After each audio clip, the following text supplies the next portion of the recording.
Здраво, деца! Слушнете го денешниот возбудлив расказ.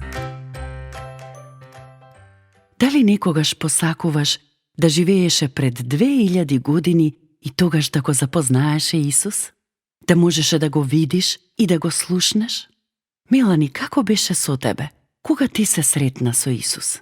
За време на детската програма што мајка ми ја организира во нашата куќа. Зборувавме за тоа дека на небото може да се стигне само преку Исус и за тоа како тој може да ни ги прости сите гревови бидејќи умре за нас. И јас си размислував, ако некој кој никогаш не сгрешил би можел да направи толку прекрасни нешта за другите, тогаш тој мора многу да не сака.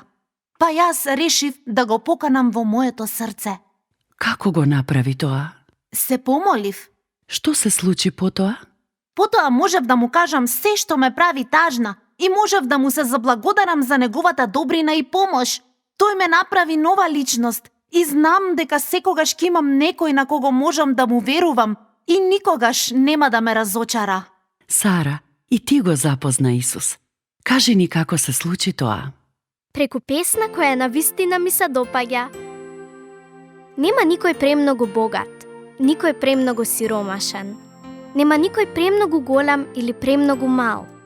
Нема никој премногу едноставен и никој не е премногу добар. Неговата љубов е за сите нас. Бог ја отвора вратата за секој човек. За секој човек кој го бара.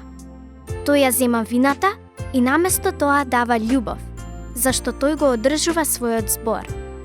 Додека ја пеев таа песна, сватив дека тоа е вистина за мене. Таа вечер разговарав со мајка ми за тоа и се молев со неа. Така јас го запознав Исус. Го замолив да дојде во мојот живот. И се чувствував како огромен товар да падне од моите раменици. Се чувствував многу слободна. Во секој случај, никој не смее да се двоуми во врска со средбата со Исус. Тоа е одлично. Исус сака да го запознаеш, затоа што те сака.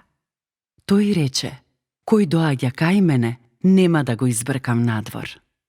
Зошто не направиш како Мелани? Исповедај му ги твоите гревови и како што направи Сара, замоли го да дојде во твојот живот. Исус одговара на молитвата. Ти ќе станеш Божјо дете. До следното слушање. Ако сакаш да не контактираш или ако имаш прашање, пиши ни на radio7kids@gmail.com. Чао!